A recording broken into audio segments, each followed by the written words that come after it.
All right, guys, welcome back. This is Of Stone and Clay, episode 141. Today we have Paige Fish. 141? Yes. Wow. Yeah, 141 is a special number. Especially special today. Yeah. Absolutely. Yeah, we have Paige Fish, the singer, songwriter, musician, new friend. Don't you think? Taylor. Yes, absolutely. Yeah. Paige Fish. Honestly, a really good artist name. Paige Fish. It's my legal name. Yeah. Can you believe it? My parents gave it to me. Mine too. Taylor Church is like a total Taylor Church has a podcast. Right. He does. Here we are. Yeah. Made for it. Yeah. Sometimes I feel like as me and you get closer, which we will, I kind of like saying Paige Fish and Paige Fish. Does anyone ever call you Paige Fish? There's definitely a difference in tone. Yeah. But it's hard to explain. Right. But it's so true. It's like Paige Fish or like Paige Fish. Paige Fish. Yeah. It's great. The Paige Fish is the ones from my high school. Oh, okay. And the rest of the world is like Paige Fish. That's good. Yeah. Both your names are nouns. Nouns. Yes. Yeah. Absolutely. Awesome. Yeah. Well, yeah, me and Paige Fish. We met at like a writer's retreat, writer's camp or whatever. Yeah, we met crisscross applesauce on the ground. Yeah. Yeah. Outside eating dinner. That's right. Yeah. That's right. Oh yeah. Yeah. It's funny. I had no reason to be there, but I just have a lot of friends in the band and just love, I write books, and so I just love being around creative people. And I don't know a lot of actual writers and authors, but I know a million musicians. Right. And so it's creatively adjacent. So definitely. Yeah. I totally agree. It doesn't matter what creative you are, being in a room with anyone who is creative is this crazy energy that just builds. Yeah. And sometimes you see an artist, maybe it's in a completely different medium, but you see them just pumping out art, pumping out content, and you're like, oh my gosh, I need to go home and write a masterpiece. Literally. Right? I actually think I took so many notes at that writer's camp, or I just take notes around artistic people in general, all these random things that have nothing to do with what we're talking about just spew into my brain because of the creative energy I'm around, which is just a wild thing that happens. Yeah. And I love it. Yeah. Tell me a little bit about how you got started. I know you've been singing since you were a fetus, right? Absolute fetus, singing my riffs in the womb. Yes. Yeah. I honestly have always known that this was what I was going to do with my life. That's beautiful. Yeah. I just think in my head there was there was no alternative. No alternative. There was no other option. And for a little while, there was that part of me. I have a twin sister, fun fact. And identical? No. Okay. We could honestly not be more different. She's super analytical, very logical. She's got dark features, dark hair, dark eyes, tan skin. Just we're so different. Are her names both nouns? Her name's Lindsay Fish. Oh, Lindsay Fish. Lindsay Fish. Okay. Yeah. Oh, yes.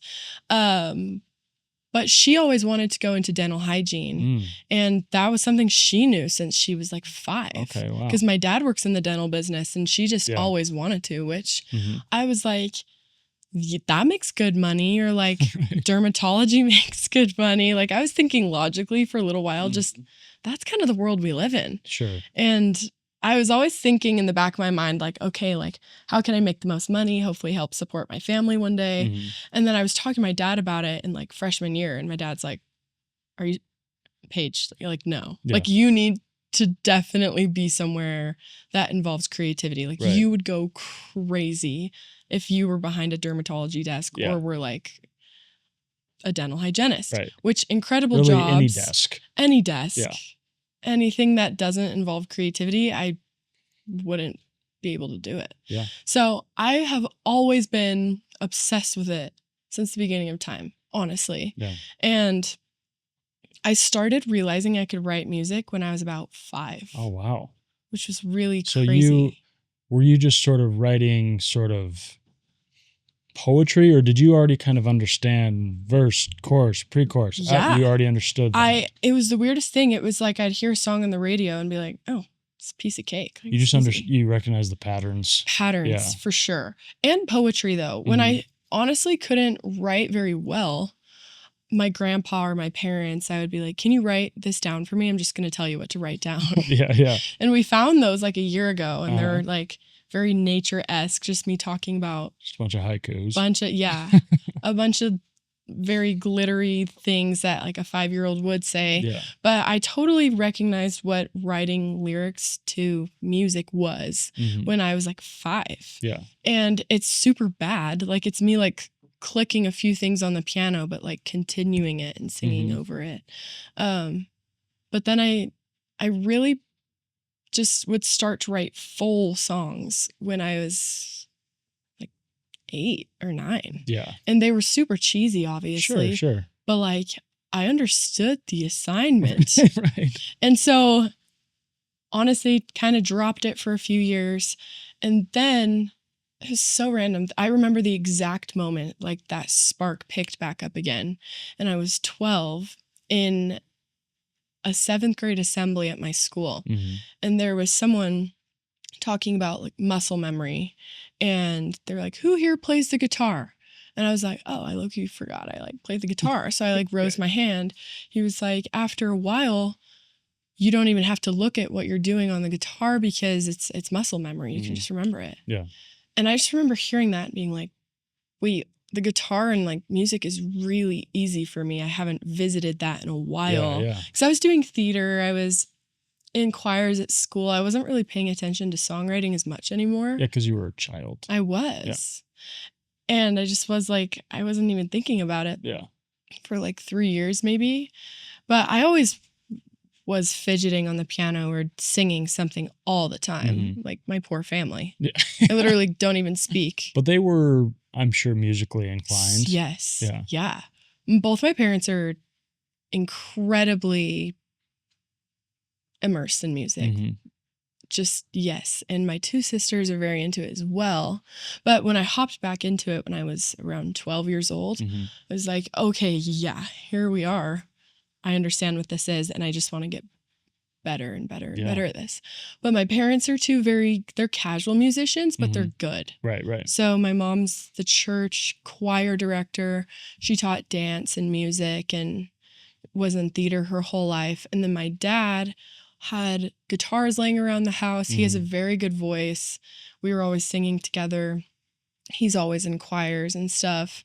And so in my head, like, I just thought everyone could sing. Right. I honestly did. Right. I didn't think it was anything very special. I just thought like it was what people do. It was just what people did. Yeah. You didn't meet my family. Right. Yeah. And so then when I was like to my friends, we should like make a band. We should sing together. I would be like 6 or 7 and they'd start singing. And I was like, are you joking? You're joking? Like, you're way off base, guys. I'm like, lock in, like start singing. Yeah. And then that's when I realized I was like, whoa, this isn't normal. Yeah. And I'm just gonna rock with it, see what happens. Right. But I was in competitive dance for a really long time. I was full-time dancing for like 10 years. Yeah. So most of the time, what I was focusing on, what I wanted to get better at, for a point there, it wasn't like singing and songwriting. Yeah. It was dance. Yeah. But now I'm so thankful for that because when I'm on stage, I know how to move. Right. So everything just in my childhood was this like waterfall dumping into this like bucket of like, okay, you're set. Yeah. Now take this, do what you want. Right. And that's kind of where I'm at right now. Yeah. So how did all of this become more serious? Right? How did you get into, I know when you were a child, you like sang national anthems and stuff. Yeah. When did you start saying, okay, yes, I'm a creative, weird little girl that's just writing music. Oh, yeah. And when did that become, okay, I'm going to try to record, I'm going to try to perform? When did that sort of shift? Honestly, thus far, I have placed the musical seasons of my life into like 3 different seasons. And I would say everything before I was 13 was just me being a child, me realizing I had it, but just experimenting, having fun. And then when I was 13, Mason Murphy, who I love, who is amazing and did you so know chill. He was on the podcast? No. Like he was like like the fourth or fifth episode. I need to go listen. Yeah. I need to listen to Mason. Yeah. But Mason, all growing up, back in the day in my church, there was something called visiting teaching or home teaching. Mhm. And it was just when members from your neighborhood would come give like a little spiritual thought on Sundays or whenever. Mhm. And Mason Murphy and his dad were our home teachers and would just come hang out. But most of the time we would just play John Mayer on the guitar and Yeah. like sing along and then like say something spiritual at the end. Yeah. And me and Mason were at a wedding together. He was one of the groomsmen. I was just there because it was someone in my neighborhood getting married. I was like, Mason, I've been writing music so much lately. I kind of want to get one recorded, and I don't even care if it's out on Apple or Spotify. Like, just want it out on YouTube or something. He's like, girl, we can get that out on Apple and Spotify. Yeah. Come over, let's record something. And we live like 5 doors down from each other. Yeah. So I would either walk or drive my golf cart to his house. And then we recorded my first song called Winter, which actually is a banger. I'm like, okay, 13-year-old Paige. Right, like, yeah. I love that song, Yeah. which is kind of funny. And my voice was so much higher back in the day. But we recorded that. And so my first season was when it like 0 to 12. And then I would say from like 13 to 15, I just was like, wait, I really love this. And I'm starting to understand media. I'm starting to understand everything with that world. And so I was releasing so much with Mason when I was 13, 14. And I had like a whole project come out of it because I was always writing. Yeah. And he was down the road and I just could record it with him. But when I was 15, I got a DM on Instagram from an American Idol caster. Oh, wow. I know. Did you have a decent following by then? Were you Honestly, already posting a not ton? at all. Okay. I had like 2,000 followers Sure. on Instagram. And I can't even remember on TikTok. I think the same amount. Yeah. I think like 4,000 or something. Right. And I got a DM and her name's Marilyn Stella. And she was like, hey, love your stuff. I'm a caster for American Idol. Come on the show. You've got a spot if you want it. Yeah, wow.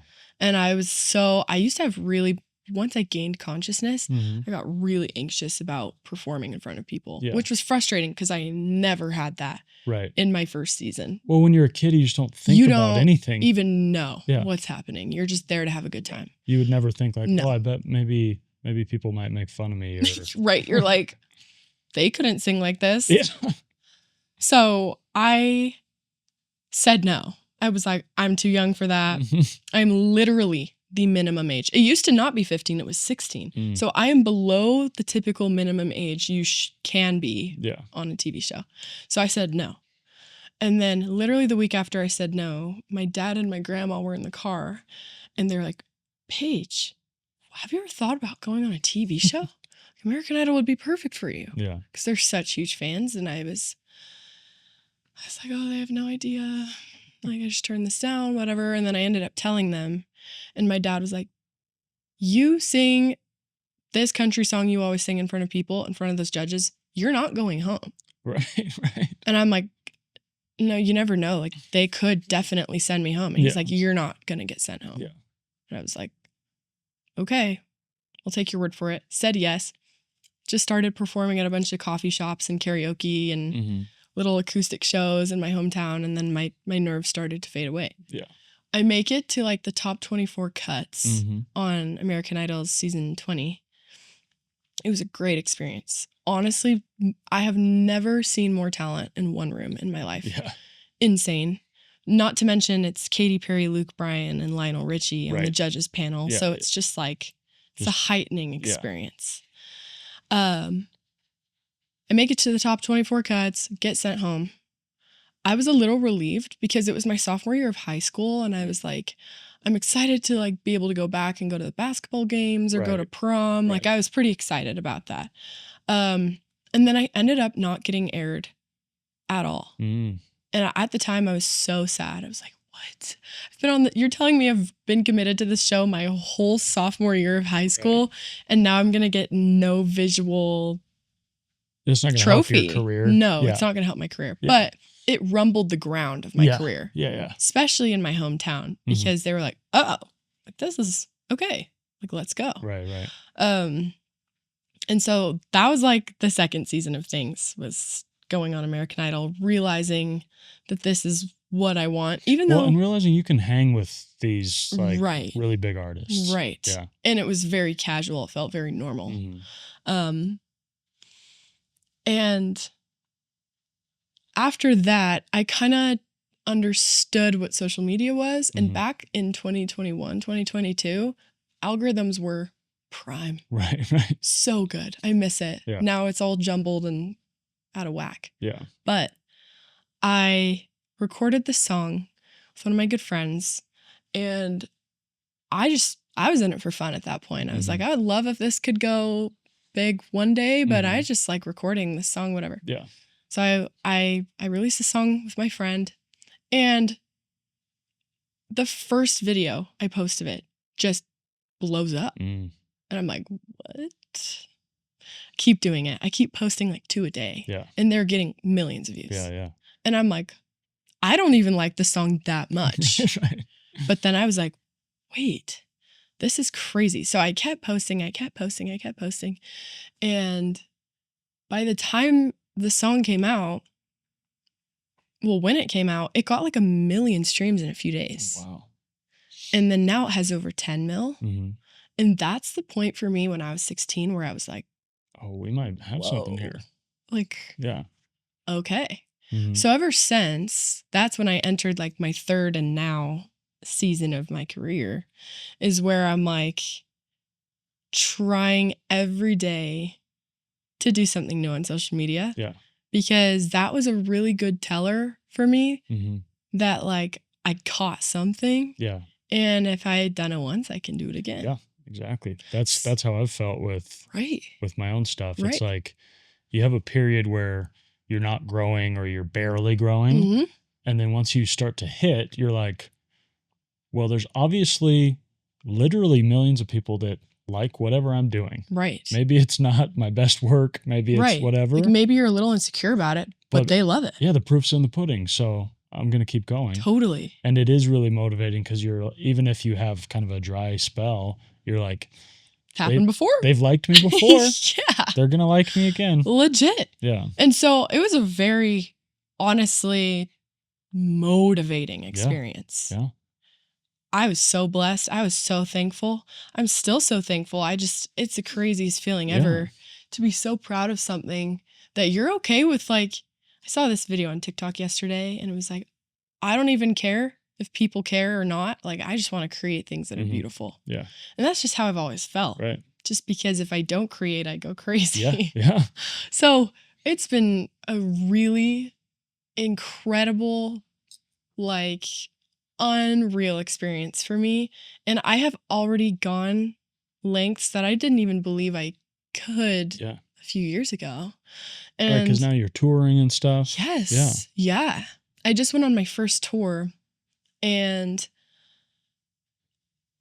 I sold every night minimum like 250 tickets, which is really exciting for me because I'm so new to like all these just live shows. Yeah. Yeah. I love performing live though. I think that's my favorite part of music. Yeah. It gives me the craziest adrenaline rush of all time. Well, especially when, you know, as a singer-songwriter, especially if you're headlining, it's like, these people are there for you. It's nuts. They connect with your lyrics. That they are your fans. Mm-hmm.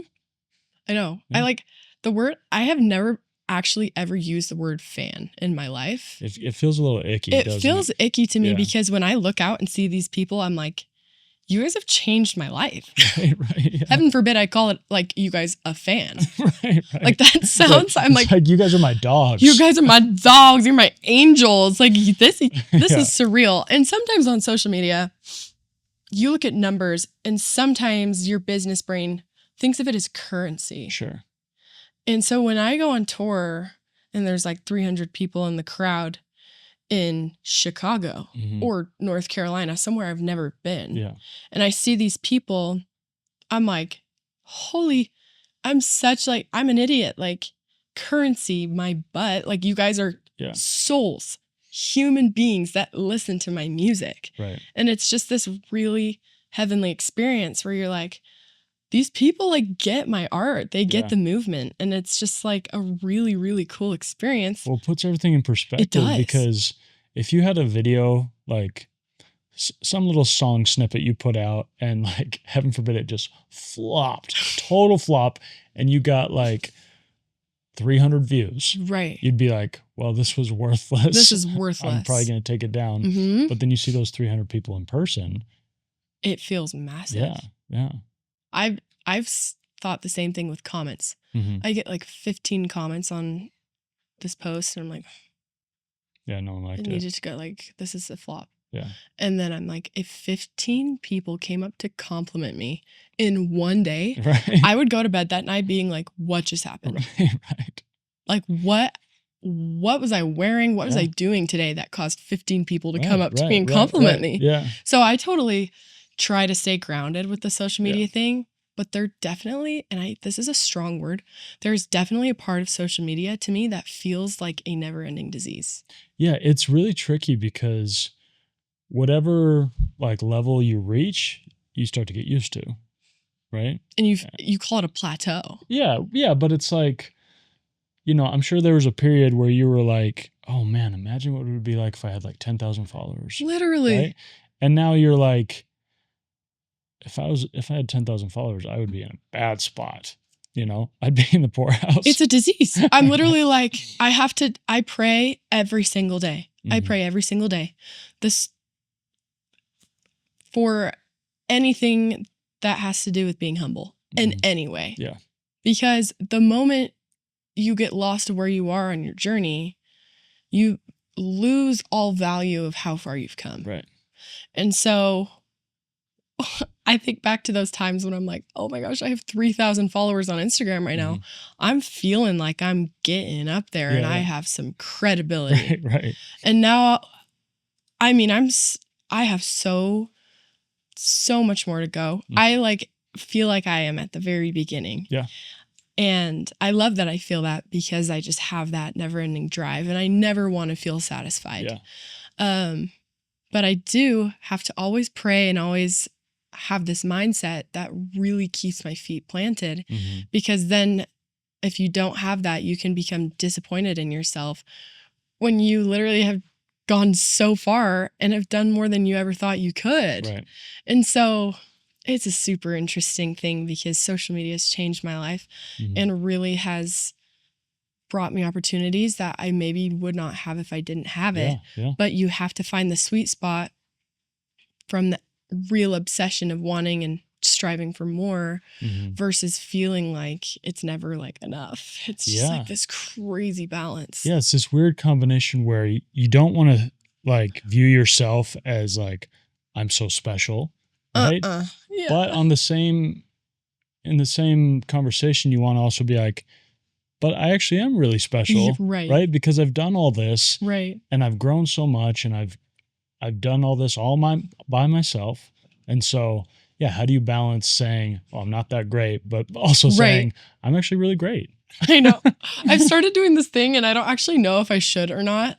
But I'm so sick of like one of my friends being like, "This Paige, she like does music," and it's like really, and so sometimes I'm like, "Oh." Right. I like start looking them dead in the eye and being like, I'm like super famous.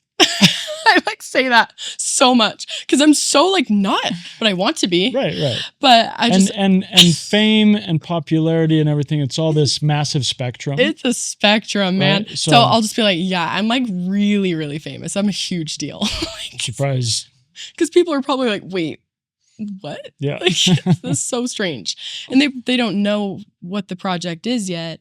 Yeah. Anyway, it's definitely finding that sweet spot between like, you can like, I just like joking about myself in a way that's like, yeah, I'm like, I'm legit, man. I'm crazy famous. I'm so crazy famous. Yeah. Like, do you want an autograph or something? Yeah. Because I'm not there. And that's something that I'm really striving for. And it's really precious to me. And, but the fame is not what I necessarily care about. I care about people just hearing the art and connecting with it. Right. Yeah. Because fame is just the byproduct of you know, selling Of more course, music. of course. Yeah. And that's really all I care about. It's just like, to my gut, my music and my art or anything art related, fashion, anything, it's something that's so valuable to me. Yeah. And so all I care about is people being like, yeah, I get this and I relate to it and I love it. Right. And that is, it's so, so special. That's awesome. Yeah. I want to read this quote to you. So Please. I was just doing a deep dive listening to all your music, and I was trying to sort of encapsulate like what was the general feeling of all of your music, right? What is sort of the ethos? What is sort of the themes that you keep coming back to, right? And ultimately it's a lot of things, right? You write about love and friendship and relationships, and it's kind of just these snapshots, these journal entries, right? But I was thumbing through one of my favorite novels. It's called The Pale King.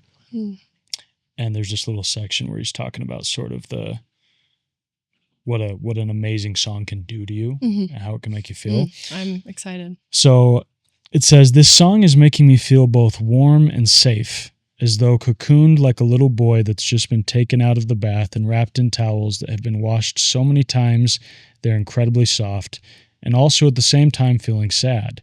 There's an emptiness at the center of the warmth, like the way an empty church or classroom with a lot of windows through which you can only see rain on the street is sad, as though right at the center of this safe, enclosed feeling is the seed of emptiness."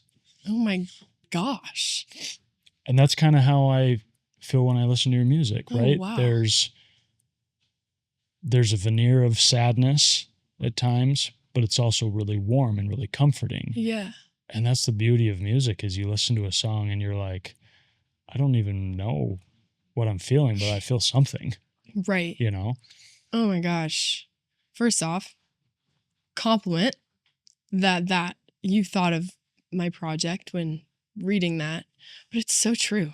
I was just talking to a friend last night about a listener's ear listening to music, and I've been listening to a lot of like 70s boogie lately. Good.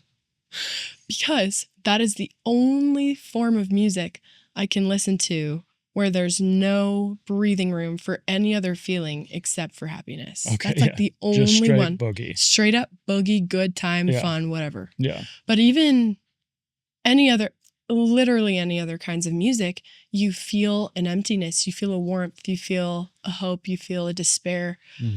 And most all of music like has that. Even if boogie was nostalgic to me, I would be feeling something sad, you know? Yeah. And so I think when writing a song, because there's millions of feelings that exist and feelings we don't even know how to name, that's just why I love music, because you don't even have to explain it. It's just in the realm of that song is where you can feel all these things. And so I think something I'm really thankful for with starting to write music so young is that when you're a teenager, and I'm still a teenager, you feel things to the like, I don't know how to explain it, but you feel things and you don't know what they are. Right. Really. Yeah, because they're new. They're new. Yeah. Even going through a first little heartbreak when you're like 13, you're like, you don't have anything to compare it to. No. Yeah. And so everything, you feel lost. You feel kind of sick sometimes. And I'm really thankful that my music was this journal for me to encapsulate those feelings, because there were so many times even now where I'm just sitting with my guitar at the edge of my bed being like, I have no idea what I'm feeling right now, but I have this superpower to be able to translate it somehow. Yeah. And I feel like every human being has the ability to translate their emotions in their own way. Even my friends who are so obsessed with their sport or obsessed with something that isn't creative, that's their way of translating their emotions. I'm just lucky enough that my feelings and my despair and my happiness and my moments were able to be captured in a little 3-4 minute melody. Yeah. And I just have been reading Paul McCartney's book he wrote about his life. all year long. And it's called a biography. Uh-huh. Okay. I didn't want to get it wrong and sound dumb. No, so if he writes it, it's an autobiography. It's an autobiography. Okay. Instead of writing chapters about his life, he wrote down all the lyrics to every song, where he was when he wrote them, why he wrote them, what it was like when he wrote them. All the things are like, he just tells you about the song and what his life was when he wrote it. Yeah. And that's his autobiography. And that is something like, wow, yes, all of these little songs are little markers and little like chapter books. Yeah. And I mean, little like bookmarks in my life. And so I think no one likes being sad or experiencing really gut-wrenching situations, even if it is a pretty unreasonable gut-wrenching situation. Like you run into someone at In-N-Out Burger and you're like, I'm going to think about this on my drive home. Right. Yeah. And in a way, there's that side of me that's like, no, I love when that happens because you get to go home and make something out of it. Yeah. Materialize that. Yeah. And I'm really thankful that God was able to bless me with that, because it's something that's really changed my life in a way that even if I didn't even release music, I would be so precious of the things that I've been able to write about certain time periods in my life. And it makes it so literally any moment in your life can be sacred, right? Even the ones that, make you want to crawl under a rock and perish. So true. They're still sacred because you're like, I get to feel this really deeply and intensely and then alchemize it into something beautiful and artful. So true. Yeah. I also think sadness and all these emotions, like music has been able to really create a very healthy relationship for me with very uncomfortable feelings. With sadness. Yeah. Yeah. So I have this relationship with grief and relationship with sadness and angst and anger and being in love, all these feelings. Like I have this connection to all these feelings that are honestly very much paid attention to often because of songwriting. Yeah. And that's something I'm really thankful for. Yeah. So thankful for. And I'm definitely humbled to the fact that I am 19 and that I have so much life to live, and I can't even comprehend the amount of emotions I'll feel in my life. Right. But I'm really thankful that I've been able to have a project or something I think about and work on every single day that polishes my ability to handle emotions and know that I can turn them into something beautiful somehow. Yeah, it eliminates the fear that's behind a lot of these emotions, It does. right? Because you're like, okay, let's say I experience a gut-wrenching breakup. I know I'll be okay, and I know I'll write about it, and I know I'll feel it, right? And I won't escape it, right? And eventually I'll move on, and then maybe I'll write about having moved on. Right. You know? Like being sensitive is so beautiful. Yeah. And sometimes I hate that about myself. Sure. But I have to tell myself that my hypersensitivity to everything is a spiritual gift. Oh, yeah. Even if it sucks. Oh, yeah. Yeah. Even if I have have no ability to be nonchalant about anything. Yeah, yeah, that's great. You're just chalant. I am chalant. That's me. Yeah. So it's, I mean, in a crazy way, there's the social media, the building, the career. That's so important to me, and I really value that. But there's that side of things that's just the feelings and the emotion and the music and the creation that's very sacred to me. Mm-hmm. And it's so important to find the balance between truly being an artist and truly understanding what it means to be an artist and to think like an artist and to be able to feel it in your whole soul and bones, and being able to be a CEO of your company. Right. Yeah. It's two different things. Right. But once you find how to work with both, then maybe you've got a good thing going on. Yeah. Yeah. So I'm hoping that just keeps on rolling how it's supposed to. And I've totally put it in God's hands and the hands of my plan and wherever it's meant to take me. Yeah. And I've completely surrendered to that. So that's great. Regardless of what happens, I'm so chilling. Yeah. I'm so chilling. You're so nonchalant. I'm so nonchalantly chilling. That's great. Yeah.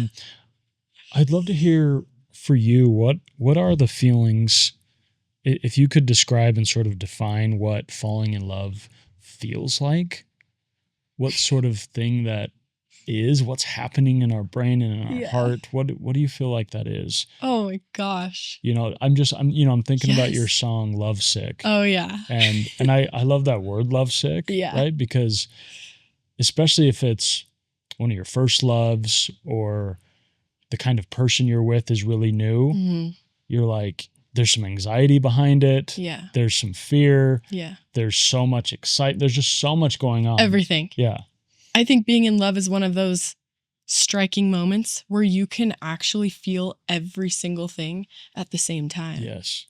And it's funny because you take a step back and you're like, this is literally one singular person doing this to me. Mm-hmm. And that's a crazy feeling of like being like, wow, this person has that power to be able to do that to me without them needing to do anything. Right. It's crazy. It's like, am I being hypnotized? Absolutely. Yeah. I think ever since I was a little girl, I've just obviously been a very hopelessly romantic person. Mm-hmm. That's just how I am. It's how my mother is. It's just who I am. Yeah. And I think I've experienced love in so many different forms. I think I understood what love was when I was super young, but nothing compares to like, I don't know that's the thing about love. Like, how do you explain it? Oh my gosh, how do you explain it? What I felt, okay, I'm dating someone right now, and I can say I have never in my life felt the emotions that I have felt while being with him. Right. It's this crazy. They're like new words. Yeah. Yeah. I'm like stuttering because I'm like, how do you even explain it? Yeah.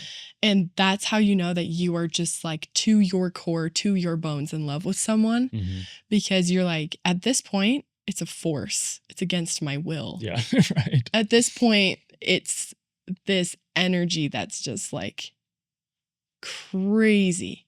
And Lovesick, my song, is just kind of about having this like anxious attachment, this like something rumbling inside you because you're just so in love with this person. And I wrote it. I was at a Grammy watch party in LA. I'm at like one of these producers' houses that I just idolize. He's produced all my like famous people's tracks, all the people I just love. Yeah. And I'm definitely the youngest one there by a long shot.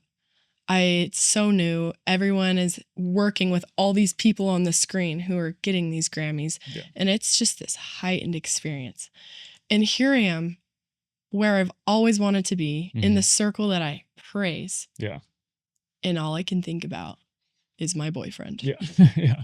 What's he doing? I'm like, I want to FaceTime him right now. Like, what if I just go to the bathroom really fast and I can FaceTime him and ask him how he's doing? Yeah. Like, what? Never in my life did I think that could happen to me because of how like in love I am with my career. Right.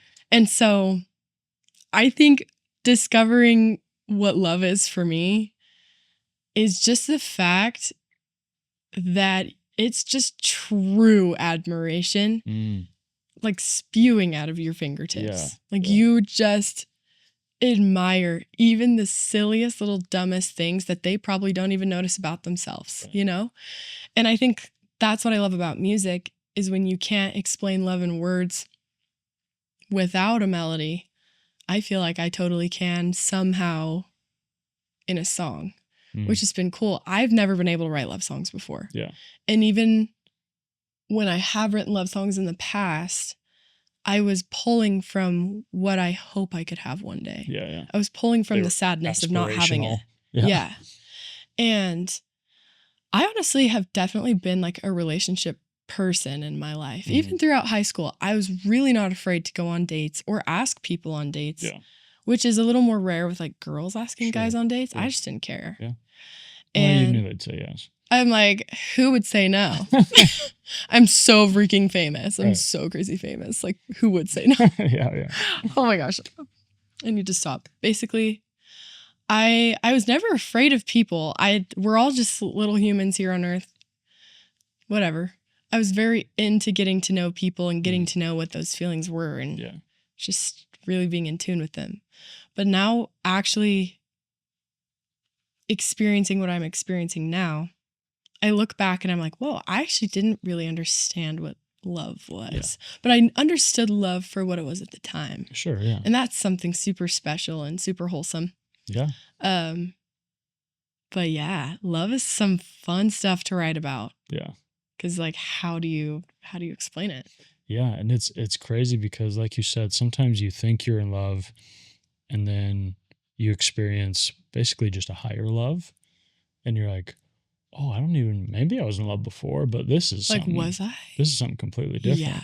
And there's no, it's such a hard question saying, am I in love in the early stages? Because you're like, it's not like do we know each other? On Thursday, I'm almost in love and Friday I'm in love. Right. It just sort of comes at you and you don't usually want to be the first person to be like, yep, I love you. I'm in love. It happened officially a couple hours ago. Right. You're like, and I love you. That's it. But it just sneaks up on you.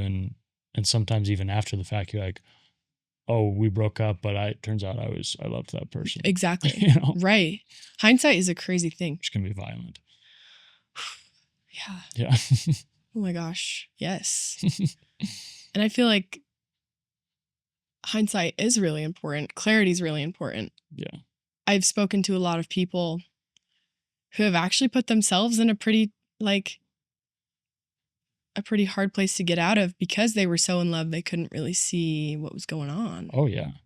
Yeah, love can be really it's deceiving. Yeah, it can be really, well, the problem is you can, like, as humans, we can fall in love with anyone, even if we're being mistreated. Absolutely. Right? And because like you said, you start to brim with admiration and it can really teeter on obsession, And I think there's a healthy, good obsession, right? Oh, yeah. Where you're like, yeah, I know my person's not perfect, but I freaking love everything about him. It's a thin line. Yeah, it's really obsession, like bad and good obsession is a thin threshold. Yeah. It really is. I love that you said, like, as humans, we can fall in love with anyone. Yeah. Because sometimes maybe you look back in your past and you're like, huh? Yeah, what on earth? Well, like, and the other thing is, I have friends that I love so deeply and would go to war with them. But, if they were the opposite gender, I wouldn't date them, because they've got a lot of liabilities, or we view the world really differently. Everyone's got their back.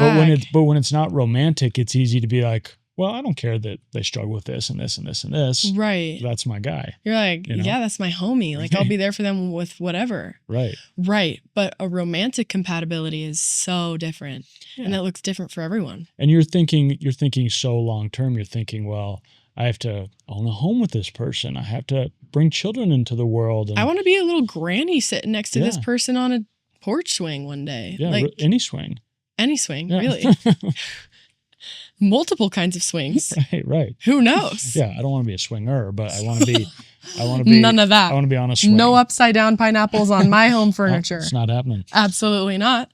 So yeah, love is this crazy thing. And I love talking about it. I love talking about relationships. In fact, am I going to college ever? Probably not. But I did take some college classes in high school. Okay. I was like, who knows? Maybe one day I will for whatever reason. Probably won't happen. But I wasn't very incredibly academically gifted. Mm-hmm. When it came to English and creative writing, absolutely. Anything science, anything math, count me out. Yeah. But let me tell you, I cooked in my public speaking class. Mm-hmm. Yeah. You could talk about whatever you wanted as long as you went on script and it ended right at that 5 or 10 minute mark. Yeah. And we got to talk about whatever we wanted psychologically. Mm-hmm. And I created this little scale. And it was like a cartoon photo of the ocean where there's a buoy, there's a shallow end, there's a middle end, and there is the very deepest end. Mm-hmm. And I'm a firm believer of what a real healthy, good love or friendship looks like, mm-hmm. long lasting, and actually has a foundation, is where you and your partner, or you and your friend, you and your homie, you and your mom, mm-hmm. whoever you have a very sacred relationship with, if you have the ability to consistently, easily flow on every single level above the water, in the shallow side of things, in like the pretty depthful side of things, and then the darkest, deepest it can go. Yeah, the murk. Yeah. If you're able to like fluctuate between those levels, then that's something that's really special. And if you can naturally do it or learn how to do it with your partner, what a special thing to be able to exist with someone on all different levels of emotion or of life. Or life is so hard. It's hard to maintain something special when you have something really heavy going on. Yeah. And so I think now, being a little bit older and being in a relationship outside of high school, which is insanely different, by the way. Yeah. I'm finding that out right now, which is so crazy different.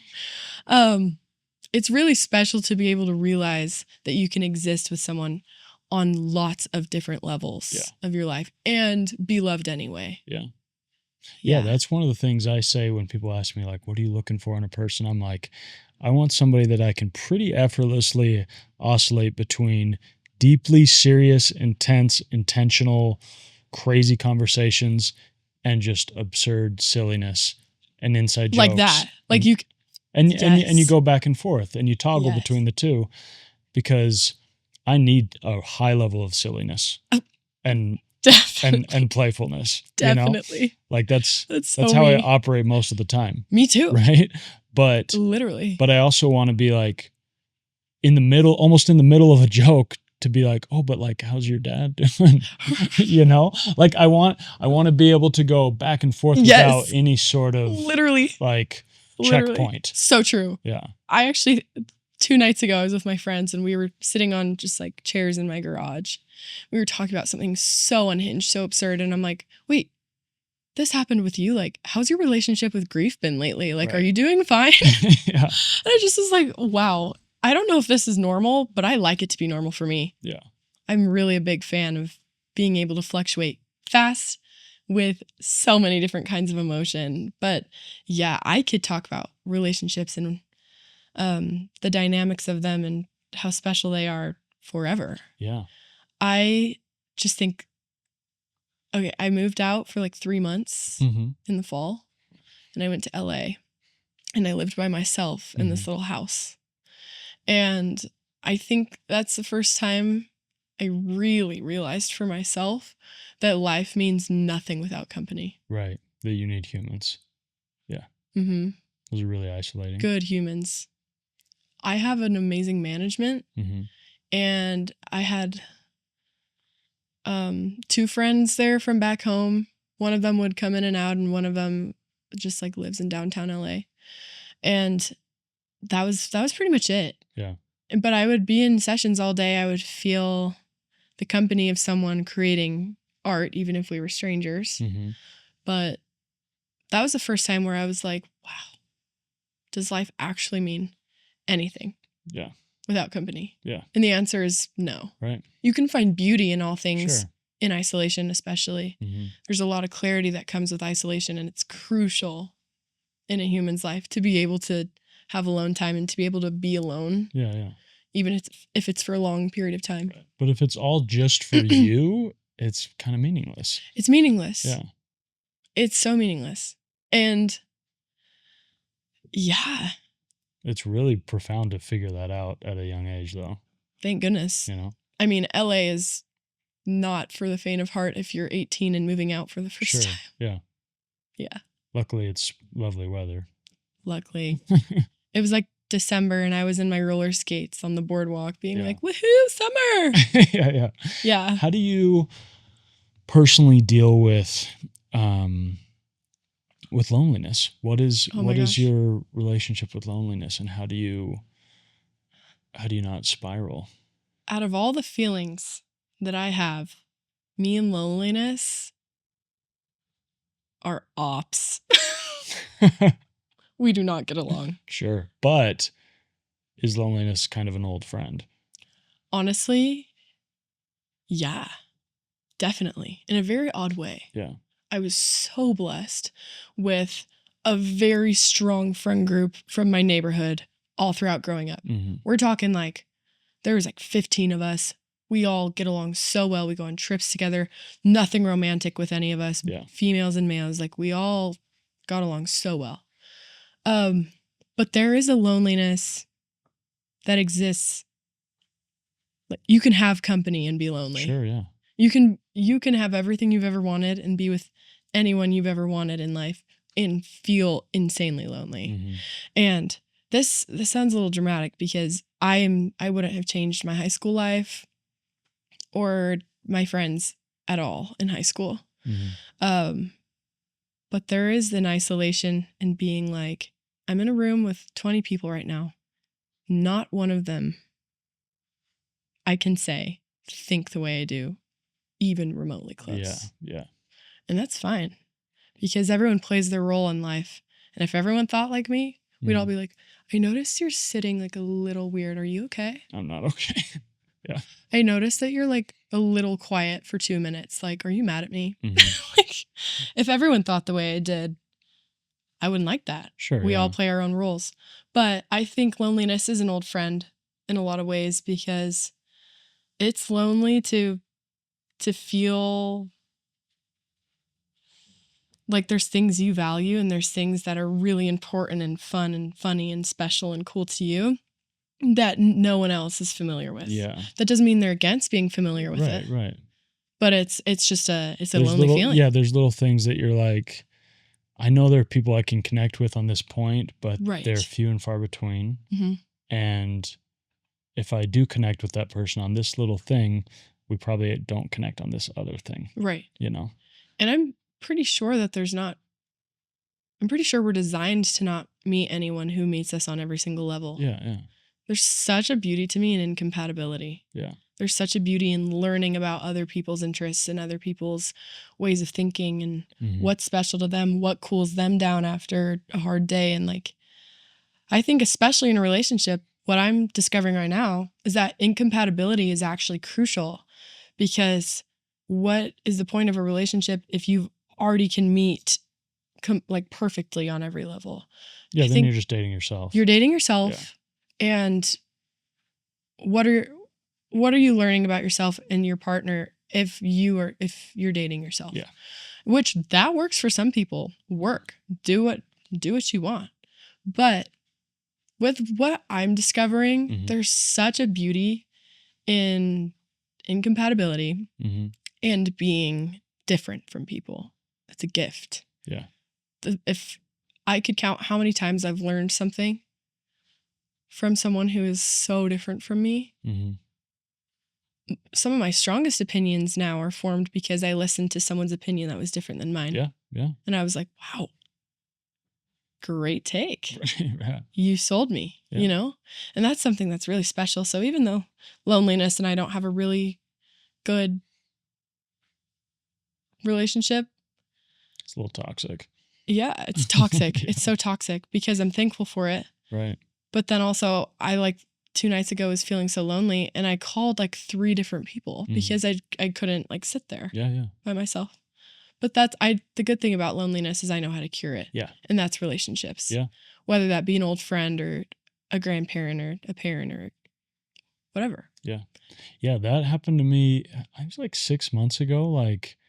Listen, I'll dance with loneliness from time to time. Me too. You know, but I was just having one of those nights where I just felt consumed by it. And I felt like I was the only person on the planet. And I felt like love was completely elusive to me. Like it wasn't going to arrive. Right.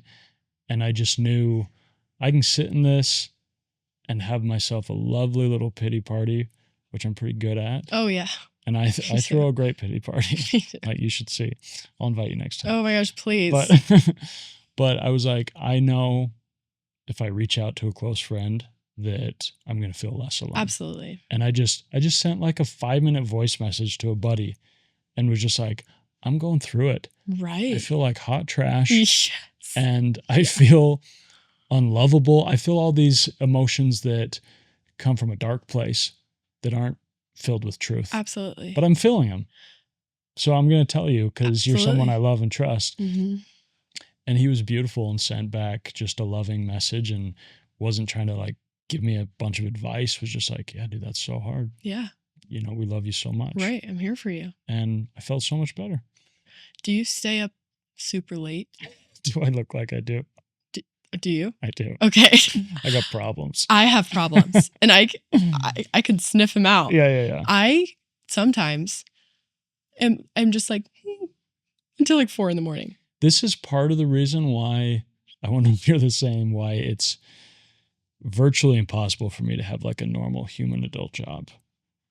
Right? Because Absolutely. And listen, I can rally with the best of them. If I need to get up, if I have a meeting at 8 a.m., I'll be there. I'll be there. Right? But I'll probably have slept 3 hours. Legit. You know? And wow, loneliness is an old friend of mine because who the heck is up at 4 a.m? Yeah. Well, unless you have to go to work at 4 a.m. There's people who are, I'm like sitting on my front steps because I can't sleep at like 4 a.m. And like people are driving to work. I'm like, wow, I got to really get my stuff together. Yeah. But because I stay up so late, I'm able to create. I'm able to really get some hindsight on things. Yeah. I like staying up late. Yeah. And it's like, especially when you're very much in the social media world. Yeah. Even though you can have really great balance, this thing's always going off. Right. And, you know, it might still be going off a little bit, but at 3, 4 a.m., you can kind of work and know that I'm not going to be asked this question. I'm not going to be hit with this. Nothing is expected of me. Yeah. No one, nothing is. You know what I started doing? What? Because I get all these ideas and thoughts and things that just rush at me at 3 a.m. Oh yeah. And a lot of times I'm like, oh my gosh, I need to like respond to this person or reach out to this person. And so I'll do that new thing where you can send a text, send it later. The timing. Yeah. I know. So I'll send. I'm like, I don't want them to know I'm such a loser. Like, I know. Responding so to them at 3 in the morning. I'll send out a text at 4 a.m. and have it arrive at 9 a.m. You know? So smart. But I need to start doing that. It's been a game changer. Yeah. Yeah. Yeah. Because I'll like apologize in the text. I'm like, please ignore the time I'm responding to you at. Yeah. But yeah, loneliness exists at 3 a.m. Yeah. And sometimes I just have to be like, I just need to go to bed. I just need to go to bed. And hopefully this problem will be gone in the morning. Yeah.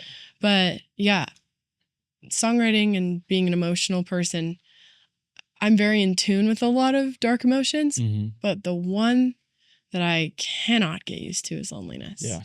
But we're not meant to get used to it. Yeah.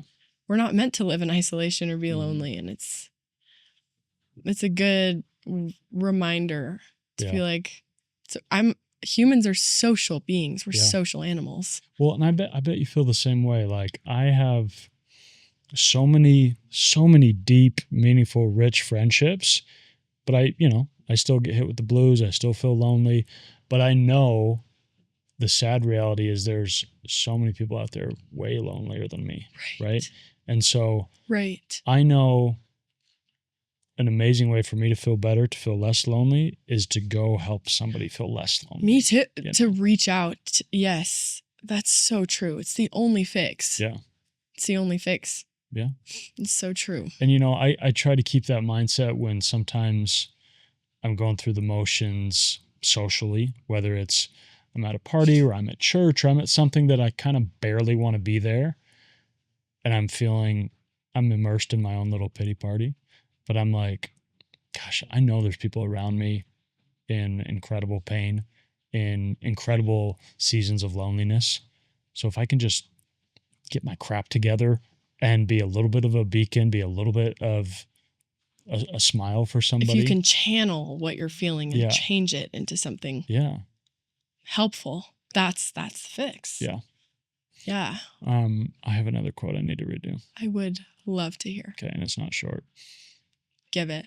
Speak. Preach. I was just thinking about this when you were talking about how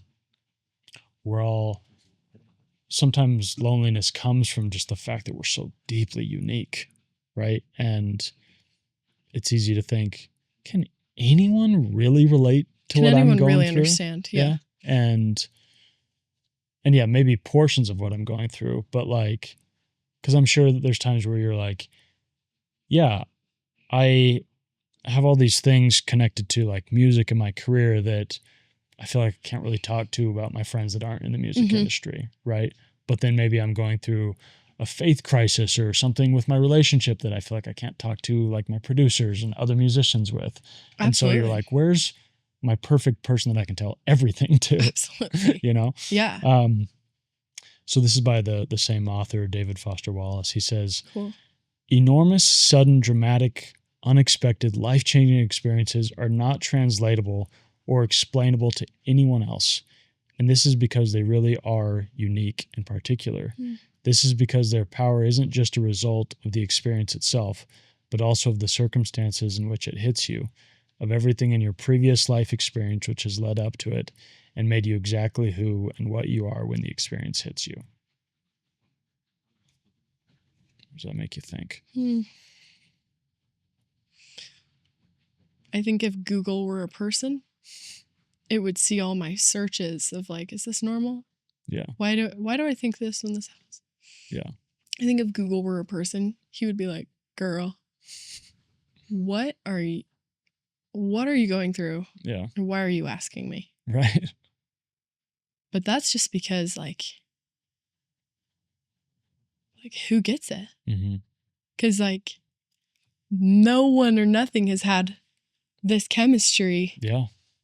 And like that says like it's unexplainable. Yeah. And I mean, that feels really lonely most of the time. Yeah. But also it's really comforting to hear that we're not designed to be able to seek real pure understanding from anything except something that exists on a much higher level. Yeah, this quote was actually really comforting to me because I think sometimes we feel these emotions that are so heavy, but we also feel like really basic because we're like, oh, I have a broken heart. How cliche, like everyone I'm does, anxious. But it's like, no, I have a broken heart from this specific person in this specific period of my life, and it is crushing me. It's killing me. And yeah, people have had very similar things, but they haven't gone through what I've gone through. No. And yes, it's lonely, but it's also really comforting to know that these are really valid feelings because, no one in the history of the world has experienced what I'm feeling right now. Sometimes it's so unreasonable too. Yeah. Like, why, when I know there's so much heavier circumstances for people on this planet, why do I know that there's people have it so much worse than me? And here I am, subtly destroyed over this stupid little sentence that was spoken to me today. Yeah. And there's that side of me that's like, how dare I complain about this circumstance in my life or this like sentence that was said to me when I have all of this. But like, things hurt. Yeah. Regardless of if you're living your richest, happiest, best life, things hurt, and they can, like, I remember things that were said to me when I was a child that I still don't forget. Yeah. Oh my gosh, this is crazy. I was at a lake and I saw a video of this, like, where someone was flying a helicopter and dropped all the fish from the helicopter. So random. And I was telling my babysitter, I was like, did you know that like they literally fly helicopters over lakes to drop the fish out? I didn't understand that that's probably not how it happens in every lake. Yeah. But I watched this video and assumed that's how it happened every time. Yeah. And I think I was 7. Yeah. And my babysitter goes, I think most of the time you talk, you have no idea what you're talking about. Gosh. I was like, whoa. I think that was the first time in my life I can remember feeling offended. Yeah. I think about that all the time when I talk. Right. And I was maybe 7 when that was spoken to me. Yeah. Like, what? It's so weird how we can hear something that someone says to us and feel offense. Mm-hmm. And sometimes it never goes away. Yeah. And it will probably stick with us forever. And it's valid to feel that because that's what crafts us. Like, that's what builds us into something. Well, it's so annoying that you've probably received way more compliments that you have fully forgotten. You know? Yeah. That stick with you for a few days and then you're back focusing on some little snide comment somebody gave you. I have a list in my phone just called compliments, and I try and write down the compliment that I received from a friend or from a stranger or something online that really stuck with me. I try and write that down because whenever I am feeling negative in a way, then I'm like, stop. I go to my compliments notes and just read through them. Yeah. And that's what I know I need for myself is validation, because I seek validation. Yeah. I'm an artist. Of course. Yeah. Every day I'm like lip syncing to my song in my kitchen. Like, who likes it? Yeah. Pre-save in my bio. Yeah. Like, validation's really important. And it's definitely to learn how to self-validate is a really important skill. Yeah. Let me ask you this. What besides like your gifts and your talents, the things you've accomplished, what is your like absolute favorite thing about yourself? Oh my gosh. What a question. I am really thankful for my sociality. Yeah. I really am thankful for it. And I'm really thankful for the people who maybe are a little dimmer on the sociality spectrum, but like can solve the world's problems with their brains, with their mathematic brains. They're like, everyone has a role. But I'm really thankful that I'm not afraid to talk anywhere. Right. And I think that is something really special because I've been able to really learn a lot about myself because I've been able to just like yap to random people, random strangers, or it's just, I think I would have to say just like, it's so weird. Oh my gosh, it's so weird saying my favorite thing about myself. I know. My favorite thing about myself is just that I can talk to anyone. Yeah. Well, the cool thing about that, when you have some like really good verbal fluency and ease with social things, you realize that you can really like affect the weather of a situation. Yeah. Right? You can go into... You can have some control. Yeah. And because you're so social and you like talking to people, if you show up in a sour mood, it's going to affect people. Right. Right? Because people are used to you talking and being engaged and part of things. And so if you show up with bad energy, it affects the weather. With great power comes great responsibility. Yeah. But you can also probably pretty easily brighten things, I look up to a lot of people who are just social butterflies in a way that's really impressive. Like anything they say, it's just hilarious. Yeah. You're just dying over them saying the most normal sentence. But these people have that power because that's a gift that God gave them, and they're able to really affect the weather, like you said. And so I'm thankful for that. I'm thankful for very social parents and being taught that. But I would say that, like, especially in the music world and especially in the world that we exist in creatively, sociality is a really important thing. And I see the people that struggle with that. Yeah. I like really feel for them and see them because sometimes it's either something you have or something you don't. Yeah. It comes easy to you. And you look at people that it's a real struggle. And I can totally see how it would be, like how social anxiety is something that people really struggle with. But I'm really glad that I am like able to kind of just like talk people's ears off. Yeah. I would say that. Yeah. What about you? That's great. What do I love most about you? No. Actually, wait, yeah. Tell Wait a me. second. Back to the validation. I'm like, yes. Yeah. What do I love most about myself? Yeah. I would say it's kind of in the same vein. I would say my ability to love people. Yes. I think at any given moment, I'm thinking about a lot of people, and I really care about maintaining friendships and relationships. And, I have people that I don't see that often, but, I think about all the time, Absolutely. whether they're cousins that live far away or old friends from middle school or whatever. I value human relationships so much. And I think I know that I can affect the weather of a room, and I can affect, the culture of a space. And so it makes me really happy when I know, I go someplace and I leave and I kind of know that I left it a little brighter, and maybe that can sound a little egotistical, but you just, you can feel it. And I love that. Absolutely. Yeah. Wow. It's so true. Like real love for people, real existing grass-rooted love. Yeah.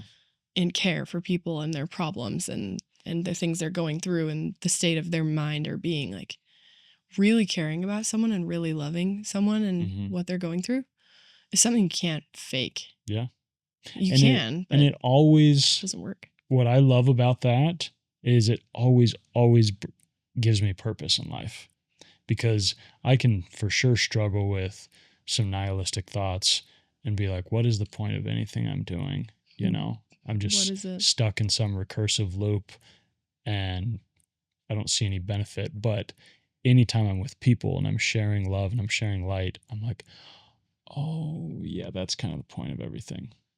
And so no matter how down I am about my own crap, I just know purpose is just right around the corner. Absolutely.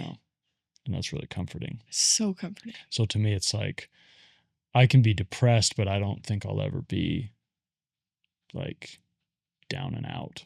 Same. I don't feel like I'll ever be chronically, deeply like lost, because I always just love people. You have your eyes set on the light at the end of the tunnel of real purpose. Yeah. And real love. Yeah. That's really inspiring.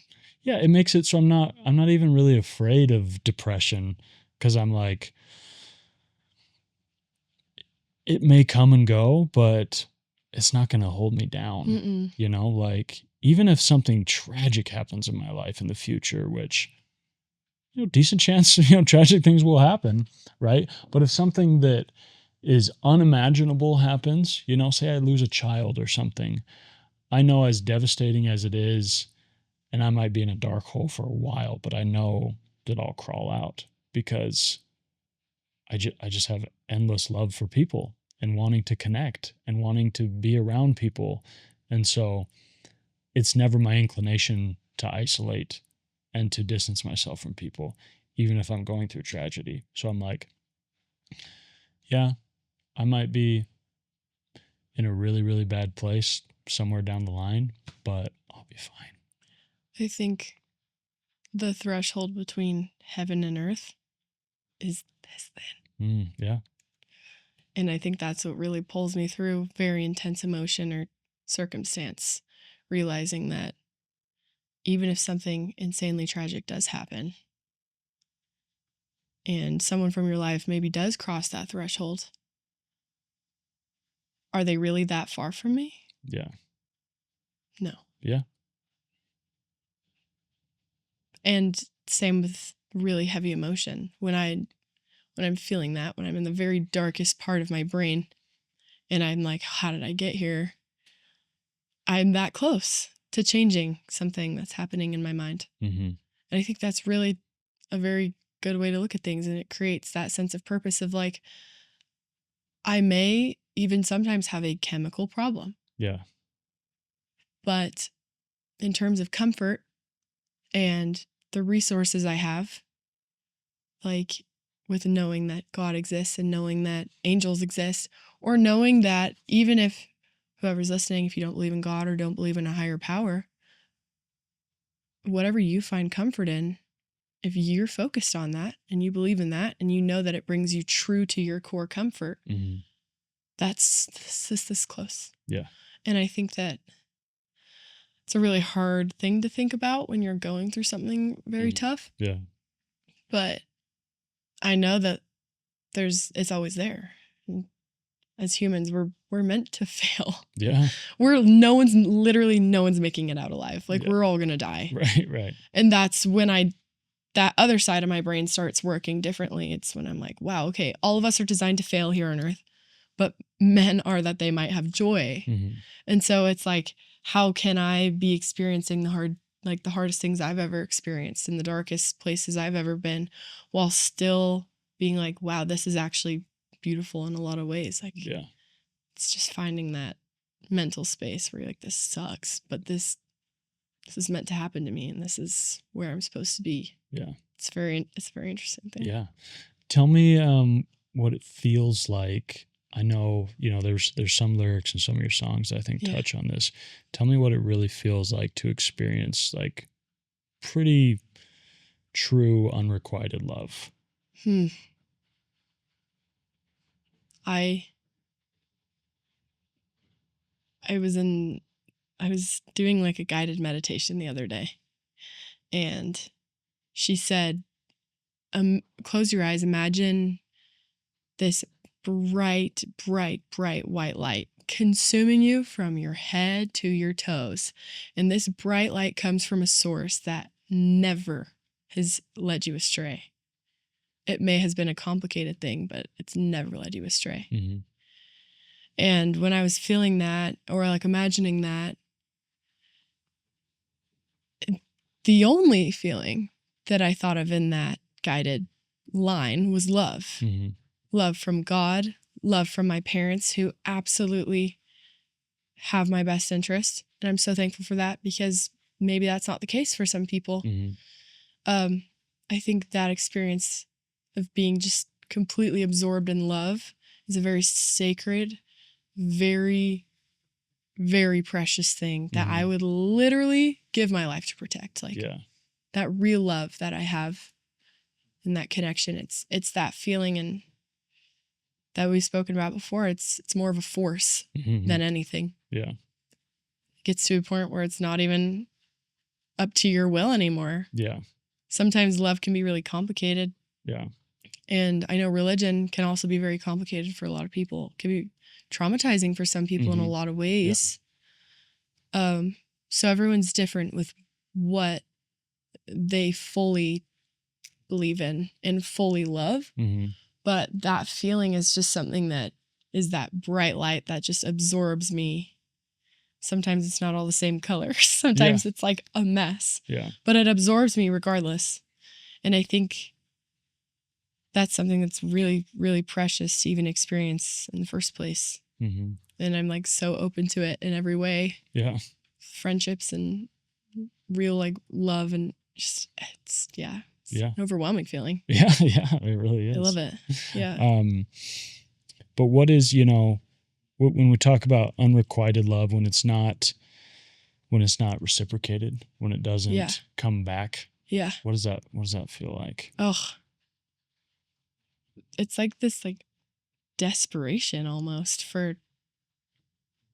it's like a hopeful desperation when knowing that you have so much to give, but it probably maybe by that person won't be reciprocated in the way that on paper you would like to have it. Yeah. But I don't know, like I think about God a lot. And I think about whatever happened before we came to Earth in choosing to be here. And I think about all the people on the planet that God calls to consistently every day. Yeah. And they're like, no, I don't even want to go there. Yeah. And I respect everyone who has their own beliefs. And I respect people who are lost and don't really understand for themselves what their higher power is. But for me, it's God. Yeah. And I know that God definitely is like, wow, you may in this lifetime never accept me, but I know that I will always love you, even if it's not received. Yeah. And I will still see all the good in you, and I will still speak highly of you. I will still respect you. Yeah. And I think that's just, I try and be more like God every day. And I feel like when I feel that unrequited love, maybe from people in my past that I respected to my core, that I didn't respect me. Yeah. It's hard to not give into the hate and the crap talk and the spite for people who couldn't love you back the way that you could have really had something beautiful. Yeah. Everything happens for a reason, A, and B, there's something really special and very godlike in loving things that may never love you back. Yeah. That's a heavy pill to swallow. Yeah. Yeah.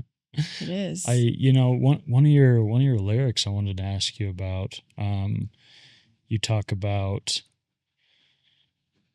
let's see if I can find the right one.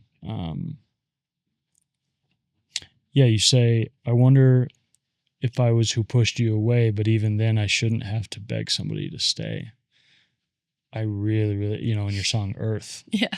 But I love that line because I think sometimes, and I'm talking specifically about romantic relationships, we think, man, like I'm willing to bare my entire soul for this person. And so I unfortunately am willing to beg. I am willing to say, like, look at how amazing please, I am. Please, I'll get on my knees. But should we have to beg somebody? No. Yeah. And so I think when I realized that, one of my exes, I was so devastated because she didn't want to be with me. Right. And I was just racking my brain at why and what could I have done better and what, and she wasn't upset with me or whatever, just decided she didn't want to be with me. And I essentially begged. I did a full beg, a full-blown beg and a half. I was basically, I wasn't on my knees, but I basically was. Basically. But I realized, like, I don't want to have to beg somebody. I want it to be so obvious and apparent. Absolutely. There's no like, but I swear we'd be great. But come on. Yes. I want them to, like, the idea of losing me to be a crippling thought. Absolutely.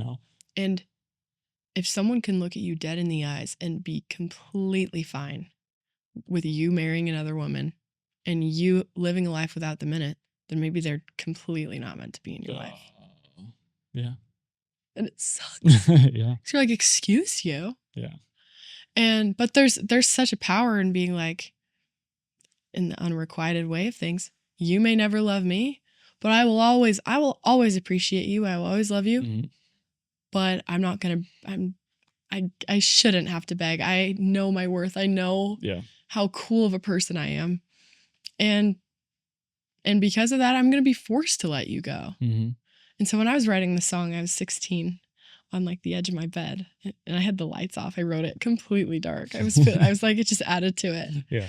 And yeah, the person I wrote about, I may have been 16, but I was like, dude, like I'm so cool. Right.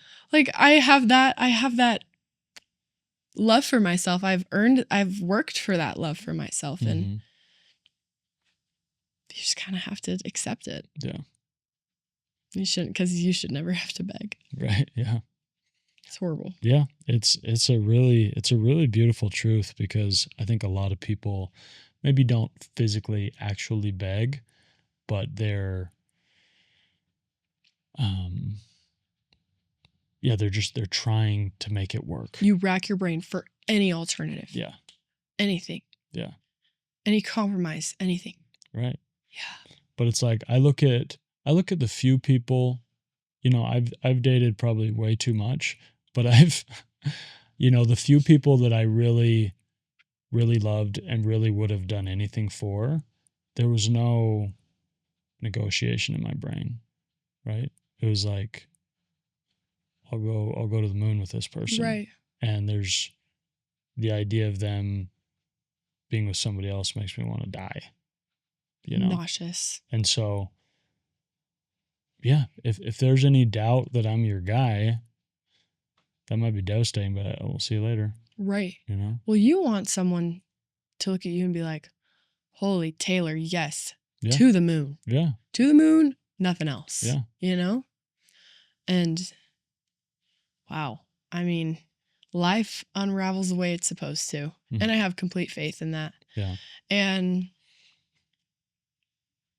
it's devastating though. Yeah. A lot of the time. Yeah. There's a lot of things that you have to come to terms with where you're like, wow. But then that's when you realize, is anything really up to me? Or is it how things have always meant to work out for me? Yeah. You know, surrender, at least for me, like surrendering myself to God, or surrendering my spirit in general for being like, namaste, whatever happens, happens. Right. You know? Because once you get so hung up on thinking that you have complete control, you realize you really don't. Oh, I don't have any control. I don't have any control. Or anything. You know, one of my favorite lines by John Bellion is he said, you know, he poses the question, he says, what if who I was supposed to be was always me? Stupid deep. Yeah. Yeah. But I just love that question because I think sometimes we're trying to become, we're trying to self-actualize and reach some peak. But it's like, what if we were always amazing? Right. What if we were always deeply lovable? Mm-hmm. What if we were always an amazing match for someone? We just haven't met them yet. Right. You know? Right. There's parts of me I always thought would exist in me from a very young age. For example, this is so stupid. 2 years ago, everything I wore was thrifted. Mm-hmm. I loved it. Yeah. Secondhand, everything. It was a hyperfixation of mine. For the rest of my life, I was like, oh my gosh, this is always going to be who I am. Because it was just such a big part of me. Yeah. And then now, like, it's really not that big of a part of me. Like, I still definitely thrift a lot. Yeah. I would love it. Yeah. But it's funny, little things. And that's an example of something that maybe in my personality I thought I'd always have or I thought I'd always want. Yeah. It's funny how things unravel. And it's like you have to surrender everything because you're like, wow, no, I'm going to become exactly who I'm going to become, whether that means dropping, like naturally things dropping from me that I thought I would always have, a partner I thought I would always have, a relationship, a talent, a job, everything. And so I'm really happy that I've been able to experience some pretty uncomfortable or pretty eye-opening experiences at such a young age because I just definitely am feeling elevated with where I'm at right now in my life as a 19-year-old. Yeah. And I'm really happy that I'm able to be like, wow, like this is so weird. This is so tough. I'm changing in ways I thought I never would. And people are changing in my life that I thought never would. Yeah. And yet here I am, like, so happy. Yeah. And so it's just that feeling of like, wow, okay, rock and roll. Yeah. Whatever happens, happens. And I just have to accept that and everything will work out. I love that. Yeah. I wanted to ask you about the importance for you of friendship, you know, and we've both talked about how important people are in our lives and everything. And you have a really intense song about friendship, you know, with Our Dearest Daisy. Dearest. But yeah, when you think about friendship, you know, how important is it to you? I think that discovering what souls really align with yours is really important. And I think letting go of friends that you know don't align is a really hard experience. Yeah.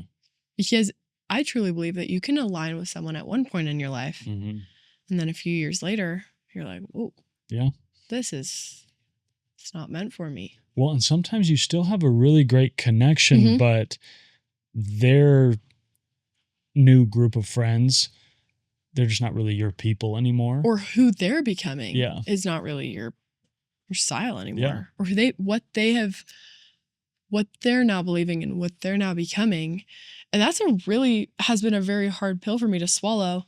A lot of people I've been friends with since I was 12 or 13. Mm-hmm. Now in my life, I'm like, wow. I never thought we would have a very hard time aligning. Yeah. Yet here we are. Mm-hmm.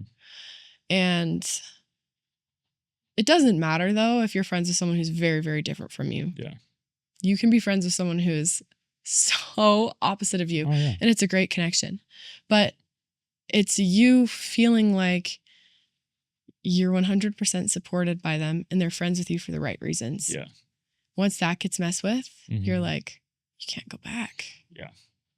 And there's a lot of signs and a lot of little things that you see when things maybe start changing Mm-hmm. with a friendship. Yeah. Where you're like, hold on. Are you really the friend I thought you were to me? Well, it's so hard to break up with a friend. It's really weird. Yeah. Because there's nothing stopping you from being like, hey, I'm free right now. Do you want to go get a drink? Do you want to hang out? Do you want to? And sometimes it's not a mistake, but sometimes I like know that someone isn't really meant to be my friend anymore. And I'll reach out and then I leave and I'm just like, oh, that's really too bad. Yeah. Yeah. It's really too bad that someone I've like fought for my whole life to have a great connection with. Sometimes it's meant to just fade a little bit. Yeah. But that doesn't mean you have to burn bridges. Right. I am a firm believer in like bridges still being built, but they can be left alone. Yeah. And sometimes you have a friend that, just their function and purpose changes in your life. Absolutely. And they become somebody that maybe every couple of years you see and you catch up and it's all love, but you don't have the kind of friendship where you can hang out every day anymore. When I was really struggling with friends and some of their actions, I was like, what? I would have never done that to them. Yeah. Like some things you're just like, huh? Wow. Okay, we're going here. Yeah. I've struggled being like, how on earth would this person think this is okay to say this about me or to do this or all these things? Like, why? And then my dad goes, Paige, those who are truly comfortable with themselves never feel the need to lash out. Yeah. And I'm like, it's so true. Yeah. It's so true. All of us are so uncomfortable here on earth. Mm-hmm. We're so uncomfy in a lot of ways. Yeah. And, if that shows in me and a friend's relationship, then I feel really, really bad for that person. Yeah. Because they've got a lot to work through. And just because I love them, it doesn't mean I have to go through that with them if they need to figure some things out that has like affected our relationship. But Daisy was the one time with a friend that I have ever felt like, wow, I have been so betrayed here. Yeah. Someone I would just stand up for with everything. I'm like, okay, yes, she's going through this. Okay, yes, she's going through that. She can be a little cuckoo sometimes, but you gotta give this person grace. And sometimes when you hear things that are said about you behind someone who you've trusted with a lot of your baggage or who you've trusted with being a really close person in your circle, once they betray that and you hear some things they've said or done to counteract everything you thought they would do for you, it's a really dark experience. Like your stomach just drops. Yeah. Oh my gosh. Yeah. So Daisy was honestly peak crash out moment where I was sitting in my backyard writing it like, wow, how did it get to this point? And like, I can't be here anymore. Yeah. That doesn't mean I hate you. Right. I mean, in the song, it sounds like I do. Yeah. But even then, it's like, you can have some really, really strong feelings towards someone and really not want to be in their life, but have that grace. Yeah. Have that grace of like, just because they're struggling doesn't mean they needed to struggle in my life, but I'll always pray for them. I'll always really want the best for them. But that doesn't mean that my energy has to be involved with theirs. Right. Was that song hard to put out?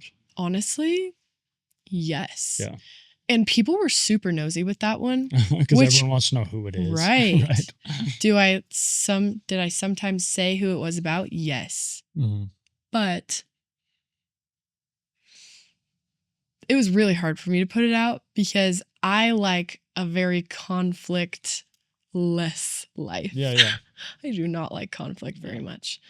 But I think Daisy is one of the songs I have out that people relate with honestly the most because sometimes I feel like a friend relationship hurts just as bad, maybe more sometimes from something romantic. Yeah. Because you're like, wow, I would have never expected. Like, right. Yeah. Because really a friend, sad. a really close friend, it feels like, well, we'll be friends forever. Right.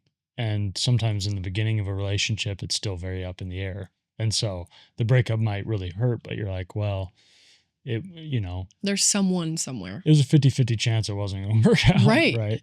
But a friend, you're kind of like, oh, we'll be homies till the end.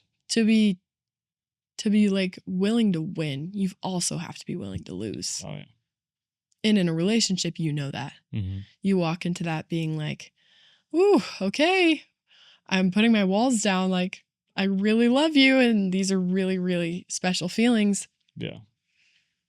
But with a friend, like, you don't really think about gaining or losing. You think of something steady. You think of just a good time and connection. And when you lose that, it's a kind of an out of the blue experience most of the time. Yeah.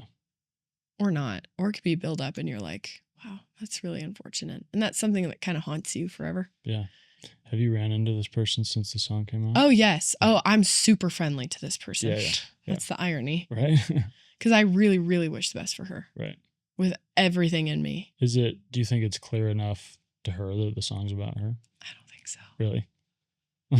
Great. That's great. I don't think so. That's great. Like, I think so, but yeah. I mean, you're too inside the song to even like I have definitely been very careful with drama. I hate it. It makes me shake. Actually, if ever I'm involved in it, I'm like, oh my gosh. And anyone who knows me knows that I have really only ever had conflict with one or two people in my life. Yeah. And I don't know if that person knows that. Right. So.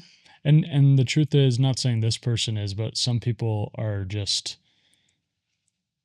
there's conflict around them all the time. Right. So they might. Well, and they're used to it. Right. They're used to lashing out. They're used to sending crazy paragraphs to their friends and then the next morning being fine. Yeah. That's not something I'm used to. No. That's pretty life-changing for me. Yeah. So I don't think she thinks it's about her at all. Interesting. Because if you're used to conflict, can you recognize it? Yeah. When it's happening, can you recognize that it's damaging? Or is that something very natural for you? Yeah. And that's something very unnatural for me, but very, very natural for that person. Yeah. And so it's like, I don't think she maybe even remembers conflict with me. Right. That's the irony. She probably doesn't remember. Yeah, that's crazy. I know, but I do. You sure do. I sure do. Shout out to Daisy. That's a one song when I'm performing that I really every single time can say that I get really like into. Yeah. I get into it. Right. Yeah. Do you have a lyric that you are most proud of? I love my song Wishful Thinking. Yeah. Because I totally listen to my gut all the time. Mm-hmm. And my gut and I have a very intriguing relationship because I always trust it, but I'm always mad at it. Yeah. Because I'm like, what do you mean I can't just like chill here and do my thing? And maybe it's not a long time thing, but I can just like have fun while I'm doing it. Mm-hmm. And my intuition's like, girl, no. Yeah. And so I think the whole song of Wishful Thinking, like that chorus of like 3 cheers for wishful thinking, a silent raise my glass. If I say what I'm thinking, then I can't take it back. Mm-hmm. A different dimension, one where the stars align. I hate my intuition. It loves to see me cry. Yeah. I think that's something that I like really feel to my bones. Mm-hmm. And I think my song Earth, generally, I'm speaking like journal the whole time. Yeah. I'm really proud of I mean, I've seen it before in different ways, like the match made in heaven. Too bad we are here on earth. Yeah. But when that really came to life with the song, it was something that I was like, wow. It felt just, yeah. Whenever I write music, I'm on like a different channel. I don't really know how to explain it. Yeah. Maybe you feel that way with your books and your craft. Like there's that part of your brain that, is it really inside of your brain, or are you floating on some currency above your... Yeah. Well, sometimes you go back and you're like, I have no idea how I wrote that. I have no idea. Like there's some songs I've written that aren't out, that maybe are a little maybe too personal to have out. And I didn't even realize they were good when I wrote them. And then I go back and I'm like, how did I do that? Yeah. It's truly, sometimes it's not me. Yeah. It's like this. Yeah. It's like I have this little version of me on my head, like reaching out all these thoughts from like an exterior place and like shoving them through this like translated system through me. Well, it's just like, you know how sometimes you have these really deep, maybe poetic thoughts and whatever, you're like about to crash. And so you don't write them down, whatever. And they're gone. They're out. They're completely and gone. You can't, and you forget. And so it's like, yeah, no wonder sometimes when you have those and you write them down, you go back and you're like, where did that come from? Yeah. Like, good job. Yeah. Seriously. Yeah, it's true. It's so true. If you don't write your creative thoughts down, you're like, okay, I'm not going to write it down, but I'm going to remember it tonight. I'm going to write it down. Yeah. I can't remember a single time I've done that. Yeah. Like you have to really pay attention to that, to your core of creativity, or else it... And sometimes it's hard because it's a little fuzzy on what it actually is, this thought. Or what it means. Yeah, you're just like, I'm feeling something really strong, and it's hard to articulate sometimes. It's really hard. And sometimes it comes in like, oh my gosh, being an artist or having an artistic brain is exhausting sometimes. Because last night I was just sitting outside with my cat and I heard like a wind chime. And I was like, I got to write something down about this. I'm like, this is a wind chime at midnight. Yeah. That just goes right over people's brains. But then I just am like, I don't know what this means, but you're going to feel down what I'm feeling. You're just trying to capture this moment that for some reason is touching you. It's like super like, Paige, hello. Yeah. Right. Talk about me. Write about me. Right. Yeah. Yeah. So being a creative is very interesting. You've got to think with different sides of your brain that just are maybe never tapped into on like a non-creative side of thinking. Yeah, that's true. Okay, we'll wrap up. I'd just like to end and ask if you have any questions for me, even though we just met sitting down very recently. From the moment you were on Earth, could you realize that you were a creative person? Or was that something that you really discovered about yourself later on in life? I think I always was, but I think I didn't really know what that meant. Right. You know, like I was always, you know, I was never a songwriter, but I was like, you're a writer. I was writing journal entries. Like I was writing obsessively in journals since like first grade, and long, incoherent babble. Absolutely. And I didn't know why I was doing it. I just felt compelled to do it, you know? And then I also like drew a lot when I was a kid and was obsessed with drawing and art, and my parents are artists. Cool. And then I kind of had some years where I got obsessed with sports. And so I kind of forgot about all of it. Are you a golfer? Right. I dabble in the... You give golfer. Yeah. That's a compliment. Is it? Yeah. I just had to ask. Continue. Yeah. But yeah, like I was obsessed with basketball, and I played basketball and tennis and track in high school. And so Love that. But yeah, then I got older and got more into reading, and I was always obsessed with music, but had no acuity for it. Right. And so, yeah, I never fancied myself like a writer when I was young, but I was always writing. You're like, for some reason, I never thought I was a writer when like 3 hours of your day was spent with your hand aching in your journal. It's crazy. And then, you know, it's funny. People will, I think even you asked me, like when we first met, like, did you always want a podcast? And it's like, podcasting wasn't even right. a thing Yeah. until semi-recently. It's true. But I always had an urge to like dive deep into topics and to discuss things and to try and make sense of my thoughts and trying to dig into other people's souls. And so this made perfect sense. Yeah. Wow. That's really cool. Yeah, thanks. That's cool that you're finally able to like do a full wraparound and be like, oh, it's been in front of me this whole time. Yeah. Yeah. Literally in front of me this whole time. Yeah. Yeah. And, you know, I still write books and stuff, but I always thought, not always, but a little period of my life, I thought, well, I'm going to be a writer and that's all I'm going to do. I'm going to be an author. I'm going to be that guy that writes books and writes articles and essays, and I don't want to do anything else. And then this kind of just evolved naturally. And I'm like, oh, like, yeah, I'm going to keep writing books. I still love that. But I think this is actually more my purpose. Yeah, for sure. Yeah. Well, you're good at it. Well, thank you. Thank you for having me. Yeah. I mean, you wouldn't know. You haven't been on other podcasts. I've listened to many. Awesome. Well, yeah, thanks so much for coming on, Paige. Yes. You are, I don't know, it feels like you've been on Earth for a couple hundred years. A wise wizard. Yeah, you're a wise wizard. People say that often. Yeah. That I'm a wise wizard. Yeah. I took the word right out of my mouth. Thank you. Thank you for saying that. Yeah, yeah. It really means a lot. Yeah, it was awesome to meet you. And it's funny, I remember, like, you know, I've seen you on social media and stuff, and I'm confident we have a million friends in common. Yeah. Right?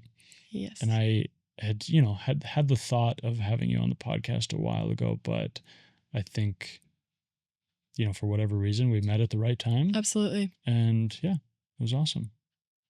Absolutely divine. Perfect. Wonderful. Okay. Thanks for coming. Thanks for having me. Okay. All right.